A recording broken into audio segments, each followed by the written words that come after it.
It's your fault. Look at me. It's your fault that you're not wealthy. It's your fault that you're poor. It's your fault that you're average. It's your fault that you're still watching this video on YouTube, wasting your time. Listen to me, young people, okay? Stop.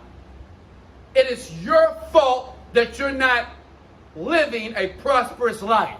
You're blaming your mama, your daddy. You're blaming your pastor, your friends. Blame you. Write this down. Before you get the meditation in the link below, which I know you won't click, listen to me here.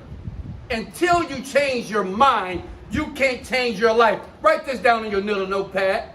Take full responsibility. Look at me. Take full responsibility of your actions and your behavior.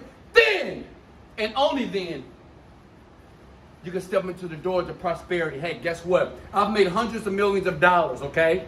Hundreds. It's not because I'm skilled. It's because I took full responsibility.